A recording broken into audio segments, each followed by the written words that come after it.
Everyone, अगर आपका ख्वाब भी है सबसे अच्छी और जदीद इंग्लिश बोलना, तो ये वीडियो है सिर्फ आपके लिए, क्योंकि इस वीडियो में हम सीखने वाले हैं रोज़मर्रा इस्तेमाल होने वाले इंग्लिश फ़िक्रात।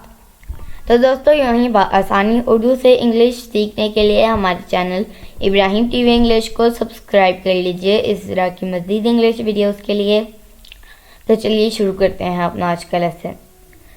इंग्लिश फ़िक्रात बोलचाल के लिए। इंग्लिश ट्रांसलेशन, फिर Urdu translation. I might do that, I might do that, मैं शायद ये करूँ। Use your wit, use your wit, अपनी अक्ल का इस्तेमाल करें। Who is he to you, who is he to you, वो तुम्हारा क्या लगता है। Thread the needle, thread the needle, सुई में धागा डाल दो। टच वुड, टच वुड, कहीं नजर ना लग जाए। लेट्स गो बाय बस, लेट्स गो बाय बस, चलो बस से चलते हैं। Is this boss in, is this boss इन, क्या साहब अंदर हैं। मेंड your ways, mend your ways, अपनी आदतें दुरुस्त करें।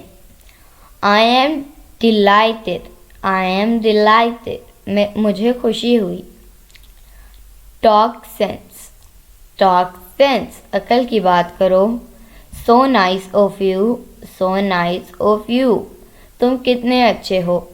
सो my dear friends, it is it for today. I hope आपने बहुत कुछ सीखा होगा इस वीडियो से। इंशाल्लाह we'll be talking in next video. Take care. Bye for now.